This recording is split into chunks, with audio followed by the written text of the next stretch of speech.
Okay, we've spoken a little bit about the readings, about what the metaphor mean, what the metaphors are in the story, what they mean, what kind of overarching conclusions they may or may not help the reader reach. Now let's talk a little bit about some different types of criticism. One type of criticism leveled against this story is a feminist critique on the story. What kind of person is Jig, and what kind of person is the American? Do we see Jig, initially at least, as a very stereotypical, quiet, and reserved woman who is looking towards her mate to finalize this decision that she has considered in her mind to be settled, that she wants to keep the baby, but is she strong enough to stand up against the American, or to do her own thing, or however you would like to say this, become a fully actualized character, and to simply take the reins and make decision to keep the baby? Conversely, do we see the American in this similar light, as this kind of overbearing, or somewhat controlling, or domineering figure that seeks to manipulate Jig through conversation, and then in doing so kind of asserts this masculine dominance over the female character Jig? And there are tons of critics on both sides arguing whether or not these kind of stereotypical kind of roles apply here, and if they do, what are the nuances that apply to them? And I think personally, this is me here, I think personally, somewhat helpful in this is the idea that we do not know as the reader, does she keep the baby? Does she have an abortion?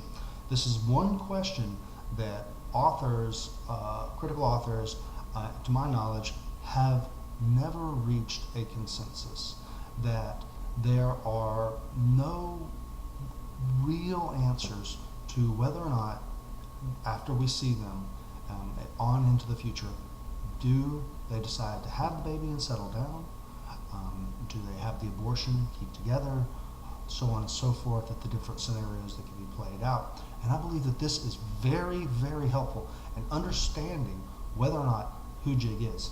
So if, just as a strategy, if you're going to decide to write an essay about this, and you want to write about a feminist perspective from the story, it may be helpful to think that if you can come to a decision on whether or not Jig is actually going to listen to the American and not have the baby, or if she is going to become fully kind of self-actualized, or however you would like to see this, resistant to him kind of controlling her, or however you would like to think about this, that may help prove one way or another whether how you see this interaction, and from a feminist perspective.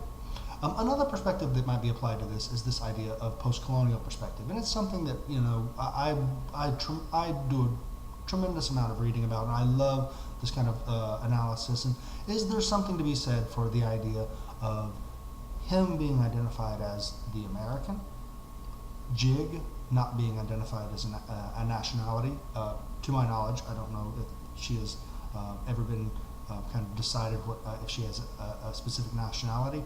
Is there something to be said there for this relationship between this American, as the author puts it, and this person of foreign descent? Is there something to be said there about the way in which societal interactions happen in this way between possibly American society and other societies, and this kind of domineering kind of attitude, or something like that? And this kind of thing is well explored by many authors. Is there another way to look at it? Is there a way to look at it and say, no, that this interaction is more complex, and to see this interaction as kind of simply one way, that he is the American is dominating Jig, that really kind of takes away from this relationship, that this relationship is much more complex, and maybe do a close reading, that I can show you through a couple of key passages that you're oversimplifying this, Kyle Long, that you're oversimplifying this to the class, and that it's really more complex than this. And if we look closer and further into the story, then I can show you. Okay, so those are 3 different strategies. I'm going to post some stuff up on Blackboard about the different critical articles, because I read critical articles for this stuff too. I'm not making these things up. I turn to other professionals and try to help bring you good information. So I'll show you some of the articles I've been looking at, and you can make your own decisions. What are these critics right? Who is speaking to me in a voice that I believe is legitimate and authentic? And so these things will be up on Blackboard, and I'm going to be making some other videos talking about the stories from this week. So if you have any questions about anything, please feel free to just email me or do a video response, and I'll try to get right back to you. And any other kind of discussions or other critical material that you've read about the story that you'd like for me to discuss with the class as well, hey, just send me an email or send me a video response, and I'll be really happy. I've taught this story a number of times, and there's so many different ways to go about thinking about this that we could literally fill weeks and weeks and weeks with the different strategies of criticism. So this is just going to be a very small, very limited attempt at getting you kind of primed toward, thinking about this in different ways if you haven't already. Okay, well, I will do another story here and post it up, and I'll see you soon.